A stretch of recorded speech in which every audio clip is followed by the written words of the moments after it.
Among the items coming up on today's 5 p.m. report, presidential candidate Gary Hart is taking time out from his campaign.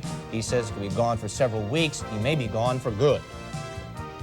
The watch continues at San Diego's SeaWorld, where Big Mouth's condition is worsening. He's undergoing tests this afternoon. On deadline to beat an expired contract, registered nurses in the Twin Cities are trying to work out a new agreement. Those and other stories coming up on the 5 p.m. report.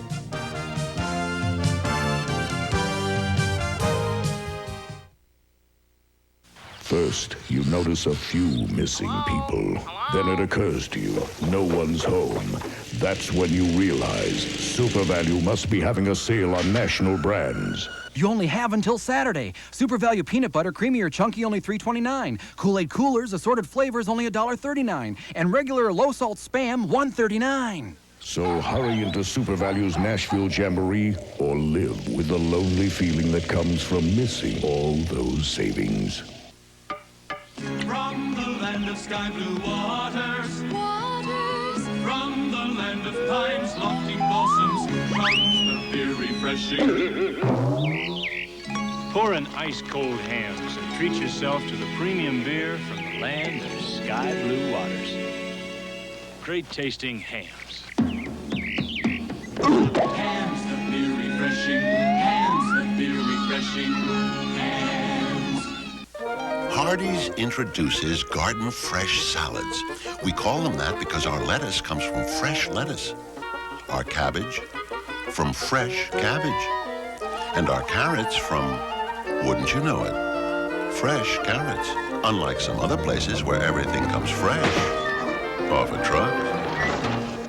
Hardee's new garden, seafood, and chef salads, proving once again that at Hardee's, we're out to win you over. Parenting your parents, the nursing home decision, tonight.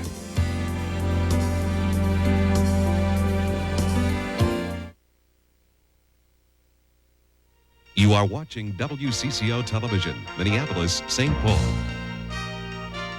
All today's news with Don Shelby and Pat Miles. Bud Kraling has weather. Ralph John Fritz has sports.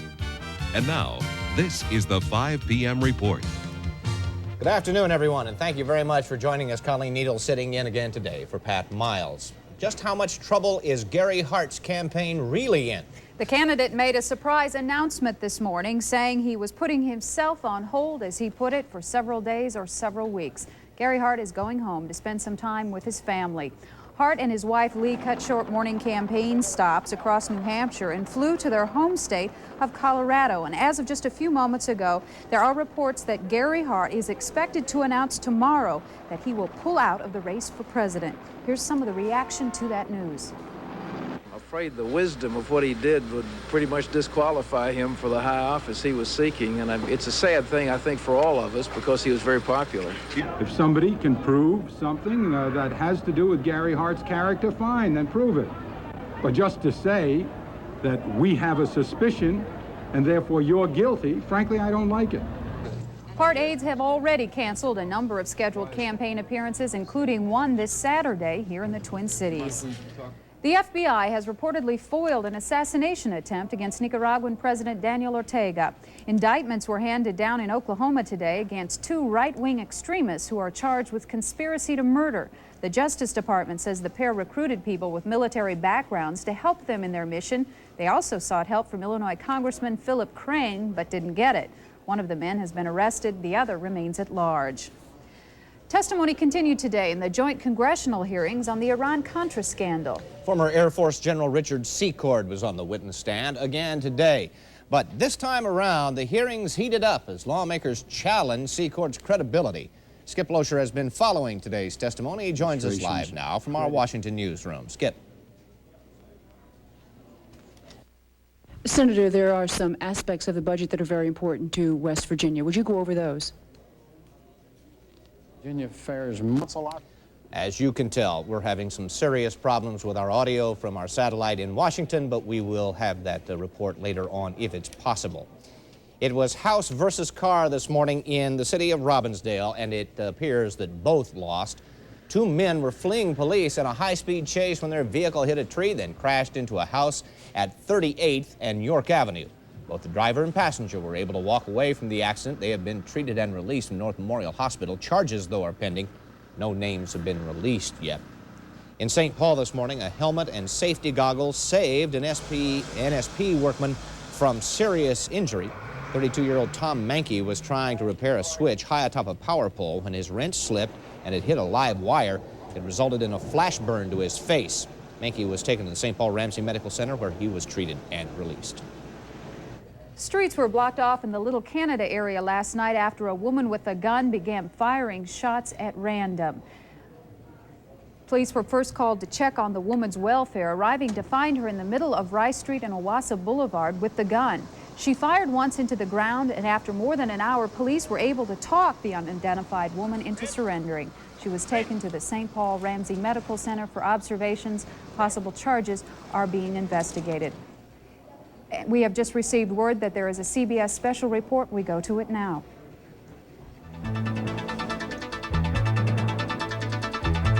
This has been a CBS News.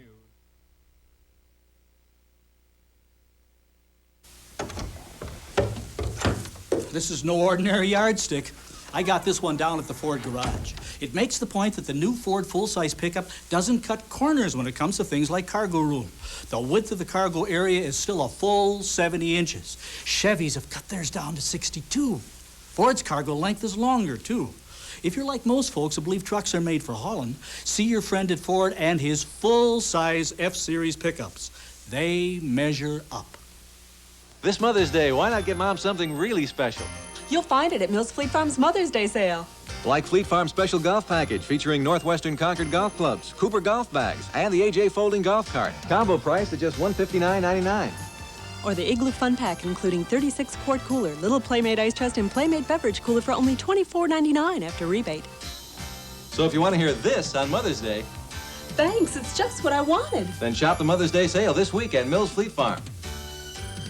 Shop Menards and register free to win this Lund fishing boat package from Menards and Dutch Boy. Plus, check out the savings on Dutch Boy Dirt Fighter Latex Housemate. It's guaranteed for 10 years, now just $10.88 a gallon. And just in time for Mother's Day, save on Blue Area carpets in rich classic patterns. On sale now, starting at just $49. Hurry in for spruce up savings at Menards.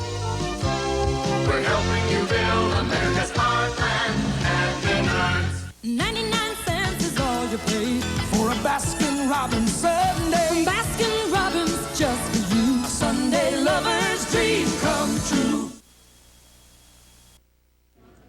Now we have that CBS special report regarding Gary Hart. We go to it now. CBS News correspondent Eric Ingberg reports that he has confirmed Gary Hart has had it, that Hart will withdraw tomorrow in an announcement, withdraw officially as a candidate for President of the United States. Gary Hart left New Hampshire today, where he had been campaigning. He left with his wife, Lee, and went back to Colorado. He left New Hampshire abruptly. There was no announcement at that time. There's been speculation during the afternoon that Hart was considering his position and particularly talking to people who had helped finance his campaign. That was speculation and was never absolutely confirmed.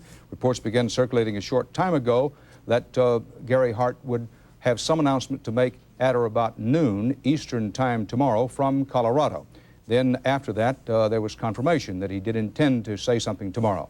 But repeating, CBS News correspondent Eric Ingberg reports, he says he has confirmed that Gary Hart will officially withdraw as a candidate for the Democratic presidential nomination. We'll, of course, have full details of this on the CBS Evening News coming up shortly.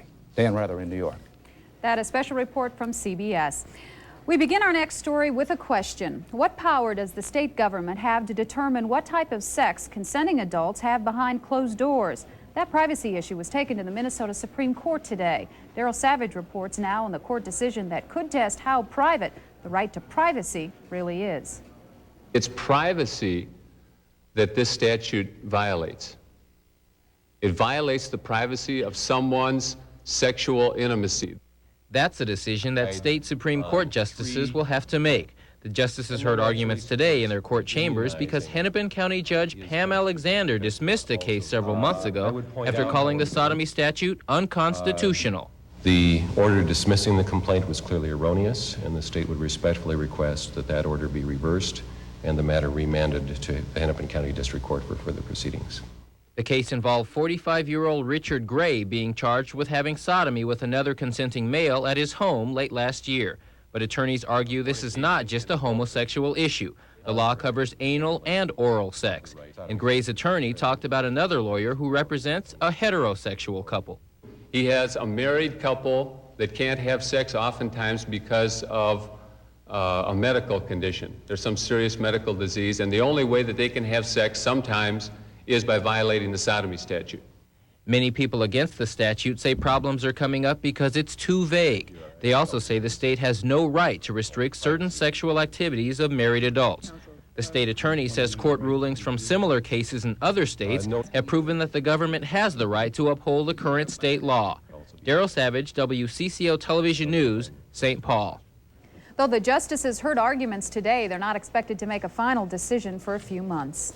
The United States Senate worked until the wee hours of this morning to come up with a $1 trillion budget plan for fiscal year 1988.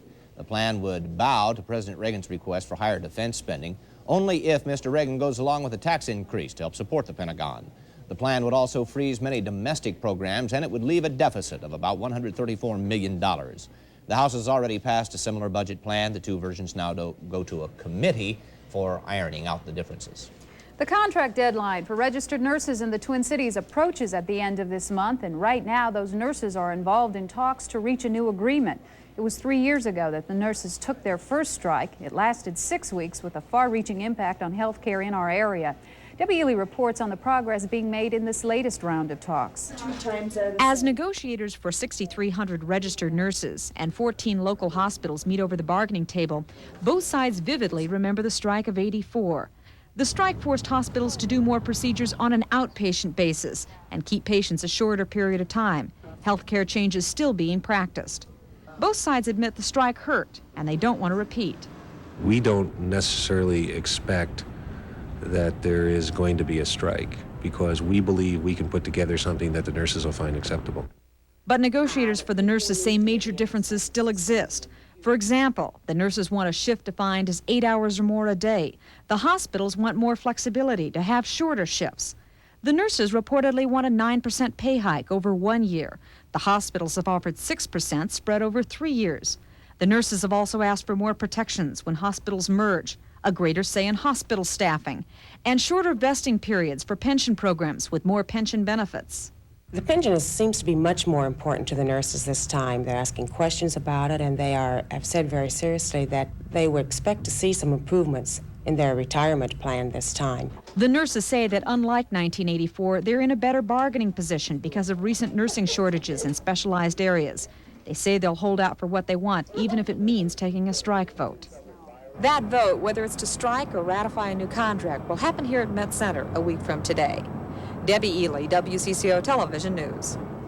Incidentally, registered nurses at 2 other local hospitals, Mercy Medical Center in Coon Rapids and St. Francis Hospital in Shakopee, will meet next Tuesday to vote on separate contract proposals.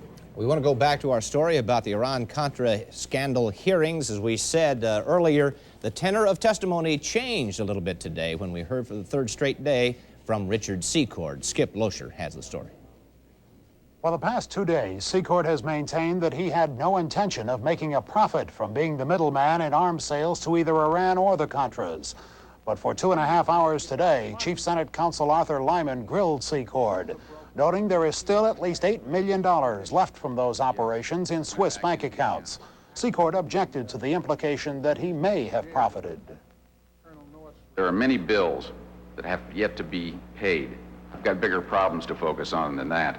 We've got a special prosecutor over here across the street that's trying to throw all of us in jail for performing our duty as we saw it.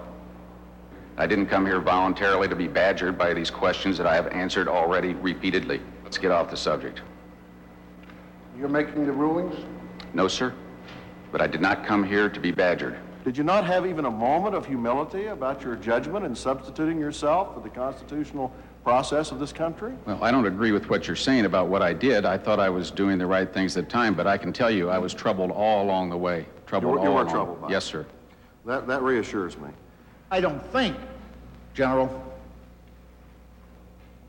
that this government, whose goods were sold and who this money rightfully belongs to, ought to be deprived of the major share of those funds when those claims are paid. Do you agree with that? I personally agree with you, Senator. I have no interest in taking any profit out of this $6 million or $8 million or whatever it is. I have an interest in my company getting whatever reimbursements the accountants believe are due to it. And I have an interest in the other things we've talked about, paying the legitimate bills. Beyond that, I have no interest in it, and I will try, and I will help in every way I can to get the money back. Secord says he has no personal knowledge that President Reagan was ever informed about the diversion of funds to the Contras, but he says former national security officials John Poindexter and Oliver North certainly knew, as did, he says, the late CIA director William Casey. Skip Loescher, CCO News, Washington. For those of you who like the weather, Bud says there's more of that where that came from. Our string of sunny days is going to continue. I think we run out of meteorological terms. We'll use a nautical term. How about staying on an even keel?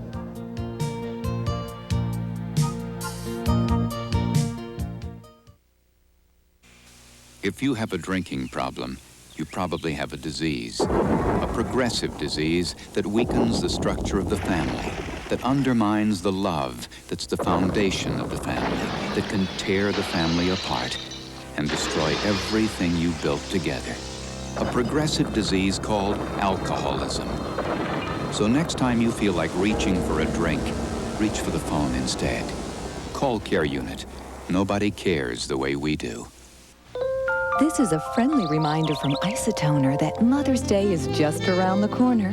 Isotoner Comfort Slippers gently massage Mom's tired feet to help her feel good all over. Buy Mom Isotoner Comfort Slippers, and for this week only, you'll receive an extra bonus. This 5-piece cosmetic brush set is yours free with purchase. So be doubly good to Mom with Isotoner Slippers and this pretty brush set. Available at Donaldson's. Experience selection. Grand opening. Another Highland Superstore. Experience audio. 18, 19, 20. More audio. Superstore. Experience selection. Highland Video and more video. 2, 3. Best names. Superstore. More washers, dryers, more refrigerators, microwaves. Highland Superstore. Experience a grand opening sale. A 14-day programmable VHS video recorder is just $175, and a countertop microwave oven with automatic timer is just $69. Highland Choices. It's up to you. Take that one. Highland. 3 Twin Cities locations, Inver Grove Heights, Minnetonka, and Brooklyn Center. Sale starts Friday, May 8th at all 3 stores. Our first order of business, which is weather-related, is the pollen count. It was down a little bit yesterday, but it's up today. It seems it's oak and birch pollen again. So pollen count for the day, yesterday 105 grains per cubic meter of air, zipped up to 435 grains today. Once again, it's oak and birch pollen. Lots of oak and birch out at the Eloise Butler Wildflower Garden, and also coming up, well, about 24 inches high are the fiddlehead ferns. Just a gorgeous sight. Fiddlehead ferns in bloom at the Eloise Butler Wildflower Garden. In the metro area, sunny, temperature is 74 degrees with a humidity at 18%. Winds from the north, 18 gusting to 28 miles an hour, and pressure steady at 30.12. Sunny, temperature now at 74 degrees in the metro area. The jet stream way up into western Canada, down through northeastern Minnesota, central Wisconsin, central New York. Temperatures near the 100 mark in much of southern California today, and some of the cooler temperatures just north of the lakes. It was 30 degrees this morning at Sault Ste. Marie and 31 at Marquette. Scattered showers and thunderstorms out through the west and the Los Angeles Basin and east of San Diego. Conditions favorable to thunderstorms in the mountains of deserts of California. Other rain showers from Louisiana to the southern part of Florida, and one of the cities in the southeast today with 1/3 of an inch of rain was Fort Rucker, Alabama. Their afternoon temperature there was 69 degrees. High pressure over the eastern lakes brought that cool temperature to the northeast today. Saranac Lake, New York was 51 this afternoon. Thermal California went to 100 degrees, and that's a record for the day. At Boise, Idaho, 88. Our forecast for the night. Mostly clear, 44 overnight. Winds light and variable. Now for the next couple of days, Friday, sunny, 78 high, southwest winds 10 to 20, and Saturday will be up to the low 80s, 83, and clear to partly cloudy on Saturday. It looks like that same kind of weather is going to hold through Sunday and probably into Monday. No rain in sight. An even keel indeed. Thanks, Bud. Operation Clean Sweep kicked off this afternoon for the Chicago Lake Street area in Minneapolis. Mayor Fraser and Police Chief Tony Boza joined dozens of volunteers in sweeping sidewalks, picking up debris, and painting garbage cans in the area. The entire effort is in conjunction with the City of Minneapolis' annual Operation Clean Sweep that started last week. Well, the Twins prevented a clean sweep by Baltimore. Oh, what a You transition. like that? Yeah. All right. Yes. Yes, they did. They salvaged it. The 5-2 win at the Dome today. We like to call this a critical win at this point of the season.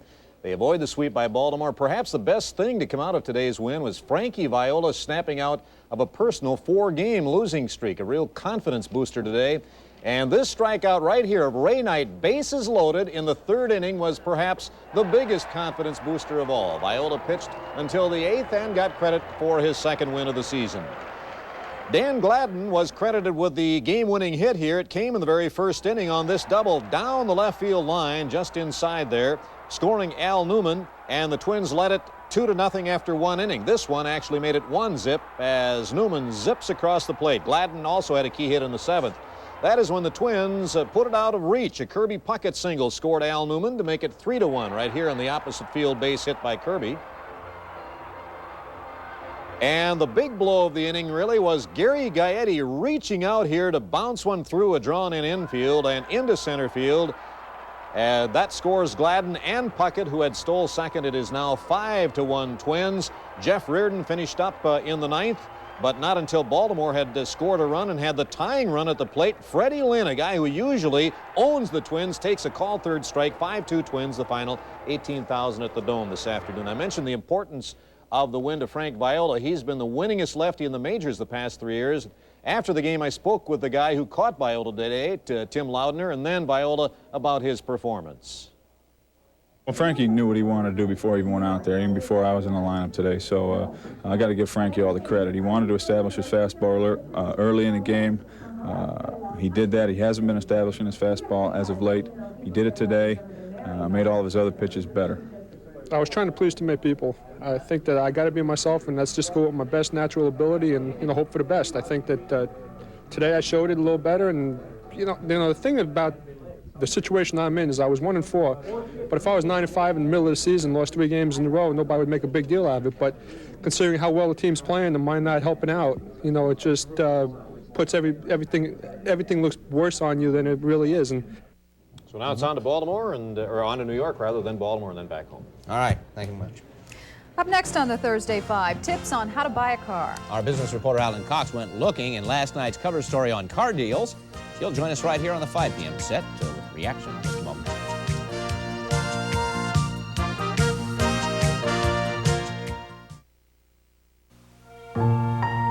Every Marvin window is crafted by hand to ensure it fits exactly the way you want it to.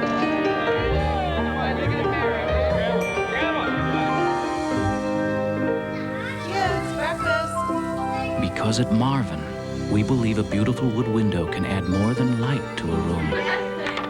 It can add life. See Marvin Windows at Stewart Lumber and McCarran's Building Center. SuperValue wants you to know how to avoid a bum steer. Look for a T-bone with a consistent red color, a sure sign of freshness. Look for uniform marbling to guarantee superlative flavor. Look for a T-bone that stands up to the touch to ensure tenderness. Or just come to SuperValue for a T-bone that's letter perfect. With 1/4-inch trim and a double your money back guarantee on all our meats, it's the easiest way to avoid a bum steer. Today, millions of Miracle-Gro gardeners are getting wonderful results with this amazing invention, the Miracle-Gro No-Clog Garden Feeder. It's the fastest, easiest feeder I've ever used. Well, now you can use it to feed your lawn, because now there's new Miracle-Gro lawn food. It makes lawn care so easy. Just drop in and spray on. You'll feed your whole lawn in minutes. You'll see lush green results in days. New Miracle-Gro lawn food. For a Miracle-Gro lawn you'll be proud of. Gifts from the heart at Knollwood Mall, because mom's important to you.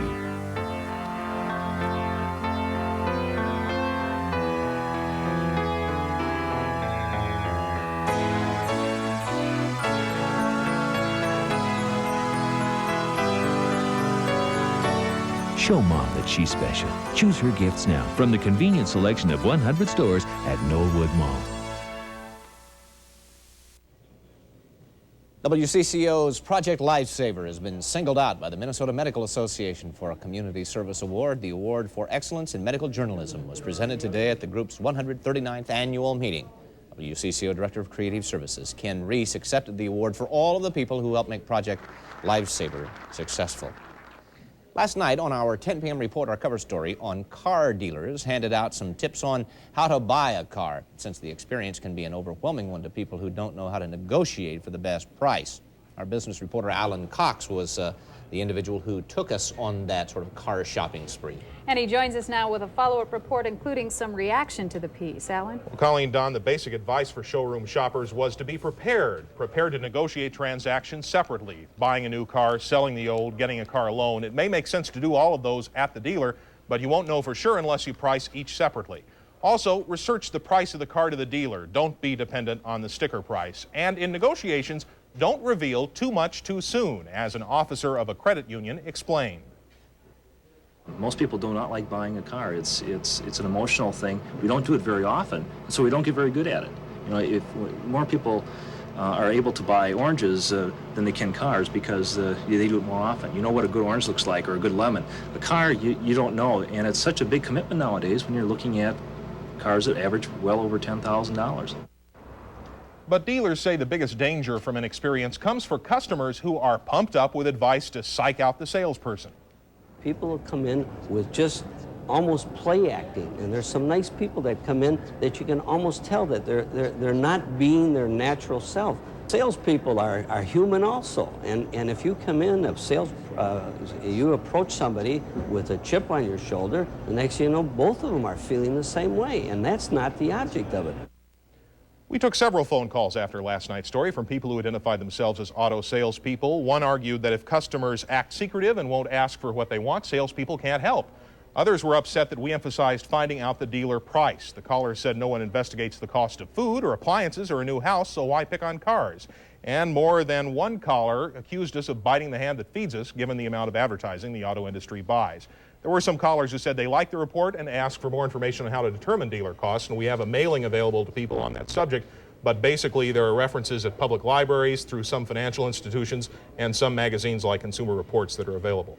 Okay, Ellen, thank you for that report. I found it real helpful. Thank you. Thank you.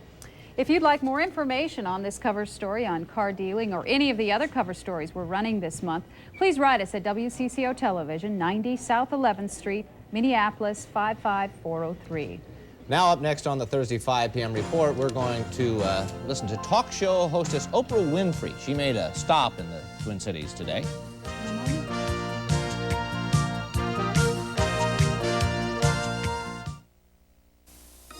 These days, Amtrak and the airlines have something in common: new low fares. Amtrak special All-Aboard America fares take you to more than 500 destinations for as little as $59 to $99 each way. Of course, there is a difference. Amtrak fares don't have all the restrictions of airline fares. And when you're traveling across the country on Amtrak, you see the country you're traveling across. First, you notice a few missing people. Then it occurs to you, no one's home. That's when you realize Super Value must be having a sale on national brands. You only have until Saturday. Kemp's Ice Cream, vanilla or New York vanilla, only $2.09. John Morrell Bacon, only $1.19. And Golden Plump Whole Fryers, just 47 cents a pound. So hurry into Super Value's Nashville Jamboree or live with the lonely feeling that comes from missing all those savings.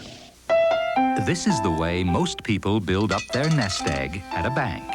It's safe, it pays interest, and it's taxable.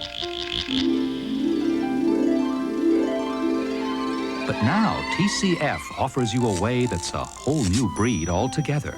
A tax-deferred annuity that lets your money multiply faster. Get an annuity through TCF and see just how fast your money multiplies. I've got newer jeans in my closet, but these are the ones I wear. They're worn, faded, kind of ratty around the edges. Sort of like my U.S. West Direct Yellow Pages. This is the one I keep on my phone, because I always find lots more information on whatever I'm looking for. Maybe that's why it's got that lived-in look. Just like my jeans. U.S. West Direct, the one that gets used. Talk show host Oprah Winfrey was in town today speaking at a conference for women in business. 1,400 women and a handful of men attended the conference at the Radisson Hotel in Bloomington. It focused on the changing role of women in the business world. In her keynote speech, Winfrey said it's important to remember women who have suffered, and she encouraged all women to rely on their own instincts for guidance. That potential that lies within us all as soon as you recognize that the power is always there, just abiding.